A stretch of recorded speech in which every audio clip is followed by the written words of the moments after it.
And I just want to clarify that this virtual meeting that we are having is only one of the pillars of this learning experience. Immediately after this session, there will be a press release with some of the learnings, and then there will be a guiding note with recommendations. All of this is gathered in a special website beyond the pandemic, and then in Cities for Global Health, which is also the platform that we have developed through Metropolis and in partnership with many others. We are gathering the experiences and the cases that you see here today.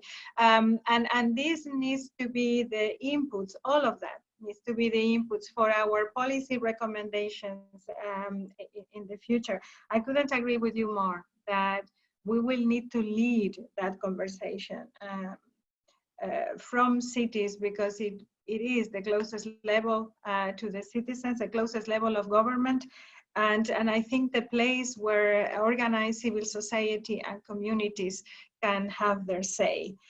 So let us start with this second roundtable. We are really late, like we always are, but we will overcome it. And I am sure you will stick around. I have a brilliant set of panelists that have very interesting experiences.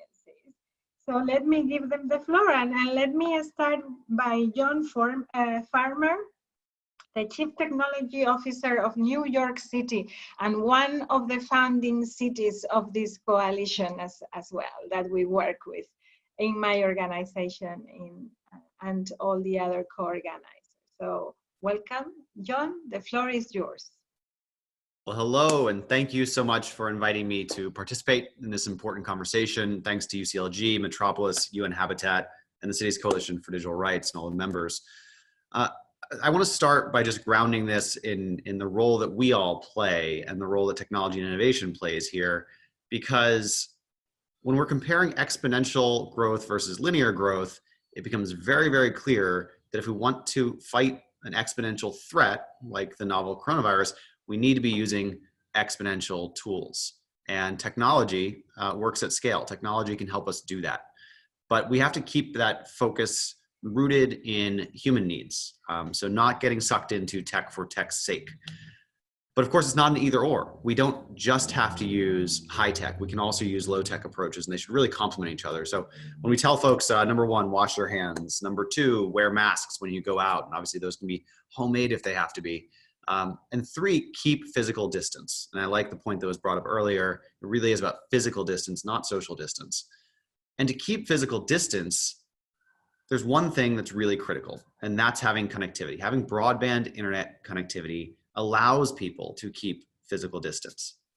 We like to say that the internet may be as essential to 21st century New York City as electricity or the subway were to New York City in the 20th century. And that has become crystal clear to everybody during this COVID-19 pandemic. Back in January, we released the New York City Internet Master Plan, which is the first of its kind in the country, a groundbreaking vision for how we close the digital divide that we all know exists. A lot of folks talk about the digital divide as something that's a rural versus urban situation.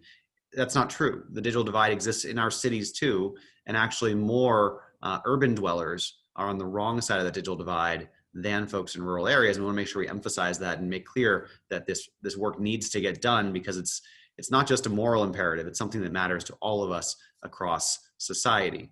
And so while the majority of New Yorkers use a mobile connection and a home connection, far, far too many don't. And in a time when healthcare is being delivered through telehealth, when education for K through 12 and college students is going online, when job opportunities and benefits like unemployment insurance or rental assistance are accessible online, people need that connectivity. And it's not just having an effect on individuals or on families. That's the moral argument that I think we all understand. But now people are realizing this is something that matters to all of society. This is a public good, that if we want public health during this pandemic, we have to ensure that people can get the services and the information they need to stay safe and stay at home. Because if they have to go out, that's a challenge for our entire community. And so there are three things that we are focused on through the Internet Master Plan, which we are now accelerating the delivery of in the midst of this pandemic. The first thing is connectivity. And the first thing really is about showing that the digital divide looks a lot like maps of poverty. And unfortunately, those look a lot like maps of racial and ethnic divides. And we simply will not allow digital redlining to exist. The second thing is devices, getting devices into the hands of, for example, hundreds of thousands of school children who need it. Also college students who are often the first in their families to go to school. And older people, people who might be right now isolated in their homes. We need to make sure they stay socially connected. And third is digital inclusion. So connectivity, devices, and digital inclusion. And on our digital inclusion front, we deploy millions of dollars every year, but so much of that goes through in-person experiences at community centers or libraries. Obviously, right now, those aren't possible. So we're redirecting that work and those investments into ways that we can get devices into the hands of vulnerable communities, and we can get programming and experiences into their homes. And all of this is rooted in 5 principles. These principles in New York City we've described as equity, performance, affordability, privacy, and choice. And those 5 principles underpin the work that we do. And the slide that you're looking at now describes a few things, specific things that government has delivered, because I look at this as government can deliver things first party, but also we can work with third parties, private sector, universities, nonprofits, to help deliver things in the midst of this pandemic as well. So starting with text alerts via Notify NYC, helping people get information on their phones wherever they are, whenever those alerts need to go out. Second thing is a front door, a website that's a front door for COVID information and services. So that's nyc.gov/coronavirus. That's the portal through which city communications to New Yorkers can happen. And whether somebody needs health information or rental assistance or small business assistance, or they want to offer help, they can do that through that website. And then what you see on the slide now is nyc.gov/CTO. And that's where people can come to get toolkits that help them live life from home. So that means working from home. It means digital life at home, entertainment, and kind of connections for social engagement. And then coming soon, an immigrant toolkit to help the newest New Yorkers. And so all of this is work that's going on. We're also doing work with other communities, open source work, putting out an API for FAQs, frequently asked questions in collaboration with the federal government, working on an online self-assessment tool that can be easily programmed and reusable by communities that might not have the technical resources that we do. And you'll notice that all of this depends on universal broadband. The last thing I'll mention is that people are doing great work outside of government too. We've had people raise their hands from the technology community to join us as volunteers, which is fantastic, but we're also steering and aligning private sector efforts, non-governmental organizations, university efforts, to ensure that they are focusing their work on the things where the greatest need is. A good example of this, and this is what I'll leave you with, is the Brooklyn Navy Yard. The Brooklyn Navy Yard used to make ships in World War I and World War II. In recent years, it's become a tech sector incubator and hub. And people in this Brooklyn Navy Yard have now transitioned their work to focus on making PPE, personal protective equipment for doctors and nurses and frontline workers, to ensure that they're using their small batch manufacturing skills to fill these needs here in New York City as rapidly as possible. So again, it's government, it's folks outside of government working together to use these technologies to solve human needs.